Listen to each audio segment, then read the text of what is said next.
සුබ දවසක් වේවා හැමම හදින් ඉන්නවා කියලා හිතනවා. ඔන්න අද ටිකක් වෙනස් විදිහේ රෙසිපි එකක් මම අරගෙන ආවා. මේ රෙසිපි එක මම try කරපු රෙසිපි එකක්. ඉතින් මම ඔයාලට අනිවාර්යයෙන්ම රෙසිපි දෙන්නේ. මම මේක හත්හදා බලලා. ඉතින් ඒ වගේ මේකත් මම හත්හදා බලලා රසයි හොඳයි කියලා හිතුව නිසා තමයි ඔයාලටත් කියලා දෙන්න හිතුවේ. ඉතින් මේක ස්පන්ජ් වගේ පෙනුමින් ස්පන්ජ් වගේ වුණාට රස ටිකක් පැණි අපේ රසත් දෙනවා. ඉතින් මට හිතුණත් ඒ වෙලාවට කඩෙන් දේවල් ගන්නවට වඩා මේ රෙසිපි එක ගොඩක් අයට ප්‍රයෝජනවත් වෙයි කියලා. ඉතින් පුරුදු විදිහටම අවශ්‍ය කරන ද්‍රව්‍ය කමෙන්ට් එකකින් පින් කරලා තියන්න හිතමින් බලා ගන්න. අපි යමු කොහොමද මේක හදාගන්න කියලා බලන්න. මෙතන මම අරගෙන තියෙනවා උකු පොල් කිරි අඬු කෝප්ප වලින් දෙකක්. මෙන්න මේ ප්‍රමාණයට පුරවලා අඬු කෝප්ප වලින් අර ගන්න. ඒ වගේම පාන් පිටි ග්‍රෑම් 300ක් අරගෙන තියෙනවා. මෙතන සීනි ග්‍රෑම් 315ක් අරගෙන තියෙනවා. ඒ වගේම එක බිත්තරයක් තියෙනවා නම් විතරක් වැනිලා ගන්න. වැනිලා අත්‍යවශ්‍ය නැහැ.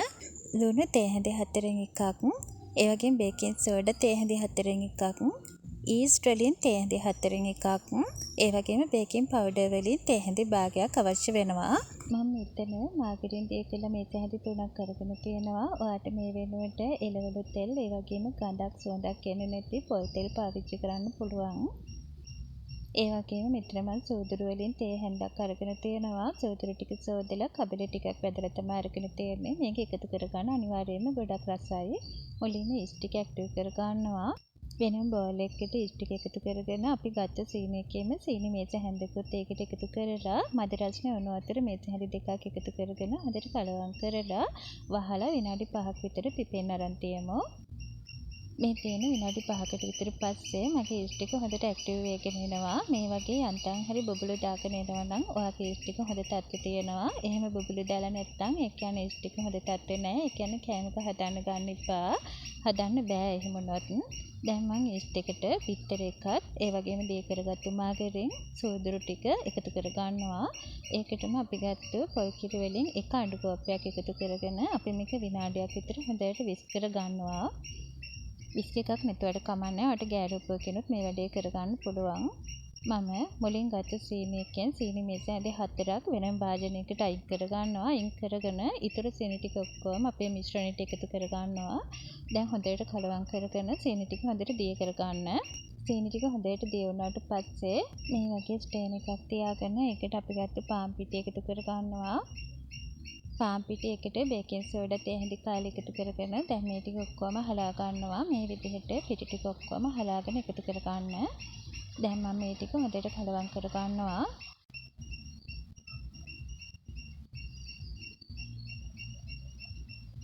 මේ විදිහට ඔක්කොම ටික කලවම් කරගත්තට පස්සේ අපිට එන්නේ මෙන්න මේ වගේ බැටර් එකක්.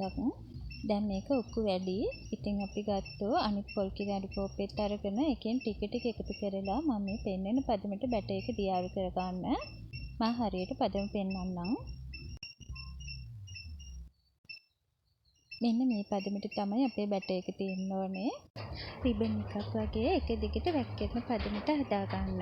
පොල් කිරි වලින් ටික ටික එකතු කරලා ඔන්න දැන් පදම හරිය මෙන්න මේ ප්‍රමාණයට මම අනාගත්තා. දැන් අපි පොල් කිරි ඉතුරු අඬු කෝප්පේ මෙන්න මේ වගේ ප්‍රමාණයක් ඉතුරු වෙලා තියෙනවා. ඒක අරන් තියාගන්න අපිට ඒක පස්සේ අවශ්‍ය වෙනවා. දැන් හදාගත්තු බැටර් එක වහලා පැය 4ක් විතර හොඳට පිපෙන්න අරන් තියාගන්න. ඔන්න මේ තියෙන පැය 4කට විතර පස්සේ දැන් බැටර් එක හොඳට පිපිලා තියෙනවා. දැන් මම මේ කෑම එකේ ලස්සන පාට හදාගන්න සීනි ටිකක් කැරමල් කර ගන්නවා. අපි මුලින් අරන් තියාගත්ත සීනි මෙස හැඳි 4 මේ වගේ පෑන් එකට එකතු කරලා දැන් ලස්සන පාටකට කැරමල් කර ගන්නවා. යාන්තමින් කැරමල් එක නෙද්දී හැඳ පාවිච්චි කරලා ටිකක් අද පාටක් වෙනකම් මෙන්න මේ විදිහට ලස්සනට කැරමල් එක හදා ගන්නවා. අපි ටිකක් අද පාටක් වෙනකම් මේ කැරමල් එක ලිපේ තියාගෙන ඉන්නවා. මොකද එතකොට තමයි කෑම එකට හොඳ පැණි පාටක් ගන්න පුළුවන් වෙන්නේ. ඔන්න ඔය වගේ ටිකක් අද පාටක් වුණාම අර මුලින් අරන් තියාගත්තු ඉතුරු පොල් කිරි ටිකෙන් මේස හැඳි 4ක් විතර එකතු කරලා කැරමල් ටික හොඳට දිය කර ගන්නවා. පොල් කිරි වැඩි කර ගන්න එපා. ඔන්න ඔය වගේ හොඳට දිය කරගත්තට පස්සේ ලිප වහලා දැන් මේක හොඳට නිවෙන්න අරන් තියාගමු. ඔන්න දැන් කැරමල් එක හොඳට නිවිලා තියෙන්නේ. මම දැන් මුලින්ම අපේ බැටර් එක නැවතත් හොඳට කලවම් කර ගන්නවා. ඔයාලට පේනවා ඇති මේක පිපුණාට පස්සේ තව ටිකක් අනවිලා තියෙනවා. දැන් අපි නිවුණු කැරමල් එක දෙසරකට විතර එකතු කරලා අපව තිබුණු මට්ටමට මේ බැටර් එක දියාරු කර ගන්නවා. එකපාර එකතු කරගන්නේ නැතුව දෙපාරකට විතර ටික ටික එකතු කරලා මේ විදිහට හොඳට කලවම් කරලා කලින් තිබුණු පදමටම බැටර් එක දියාරු කරගන්න.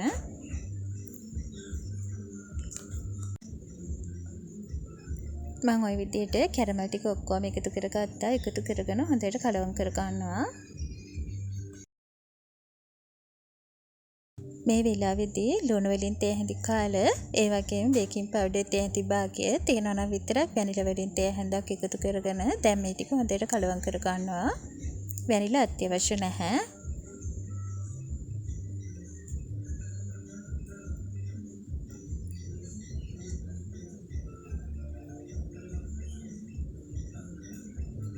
අපේ බැටර් එක තියෙන්න ඕන මෙන්න මේ පදමට. දැන් හරි එක දිගට වැක්කිරෙන පදමට මෙන්න මේ විදිහට හදා ගන්න. අද මම මේ ටික බේක් කරගන්නේ කප් කේක් ට්‍රේ එකක. ඔයාට සීනකු කප් ඒ වගේම අඩ බේක් කරන කප් කේක් ට්‍රේ එකක් මේ ඕන එකක් මේකට පාවිච්චි කරන්න පුළුවන්. ටිකක් ලොකු භාජනයක බේක් කරනවා නම් ටිකක් වැඩි වෙලාවක් බේක් කරගන්න වෙනවා. එහෙම වුණොත් තෙල් ගාලා ඒකට උඩින් පාන් පිටි ඉහලා වැඩි පාන් පිටි ටික අයින් කරලා ඒකට බැටර් එක එකතු කරලා බේක් කරගන්න.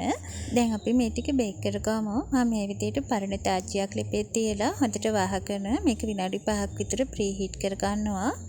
ඔන්න මේ දෙන විනාඩි 5කට විතර පස්සේ දැන් මේක හොඳට රත් වෙලා තියෙන්නේ. මම ඇතුලෙන් අපේ ට්‍රේ එක තියාගෙන වහලා විනාඩි 20ක් විතර බේක් කරගන්නවා. මේ තියෙන විනාඩි 20කට විතර පස්සේ අපි බලමු කොහොමද කියලා. ටූත් පික් එකක් අහලා බලපුවාම ඇතුලෙන් තෙත බැටර් එක ගෑවිලා ඉන්නේ නැත්නම් ඒ කියන්නේ බේක් වෙලා ඇත්තේ. දැන් මගේ ටික හොඳට බේක් වෙලා තමයි තියෙන්නේ. මම දැන් ලිප වහලා මේක ලිපෙන් අයින් කර ගන්නවා. මම ඊළඟ ටිකත් මේ විදිහටම බේක් කර ගන්නවා. අපි මේක රස්නේ පෙට්ටියෙම ට්‍රේ එකෙන් අයින් කරගමු. එතකොට හොඳට ගලව ගන්න ලේසි. මේ විදිහට වටේ බරුල් කරලා හරිම ලේසියෙන් ගලව ගන්න පුළුවන්.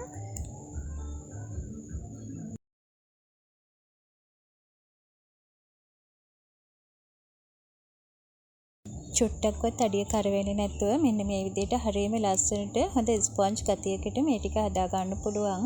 මම ඊටර ටිකක් බේක් වෙනකම් මේ ටික මේ විදිහට ලන්ච් ෂීට් එකකින් වහලා හොඳට නිවෙන්න අරන් තියා ගන්නවා. ඔන්න මේ තියෙන්නේ ඔක්කොම ටික මම හොඳට නිවෙන්න අරන් තියාගත්තට පස්සේ දැන් මම ඔයාලට කඩලත් පෙන්නනම් කොහොමද ඇතුළේ තියෙන්නේ කියලා. හොඳ ස්පොන්ජ් ගතියකට හොඳ සොෆ්ට් එකට අපිට මේ ටික හදා ගන්න පුළුවන්. මේක හරියට ස්පන්ජි වගේ පෙනුවා වුණාට ඇත්තටම රස එන්නේ පැණි අප්පේ රසක්. ඉතින් හරියම රසට තේ වේලාවට මේක වට හදා ගන්න පුළුවන්. කඩ කෑම ගන්නවට වඩා මේ වගේ දෙයක් ගෙදර හදා ගන්න එක ගොඩක් ප්‍රයෝජනවත් කියලා තමයි මට නම් හිතෙන්නේ. ඉතින් ඔයත් හැදුවොත් රස කොහොමද කියලා මටත් කියන්න. ආයිත් වටින රෙසිපි එකකින් ඉක්මනින් වෙනකන් ගිහින් එන්නම්. හැමෝටම සුබ දවසක්. සතුටින් පරිස්සමෙන් ඉන්න.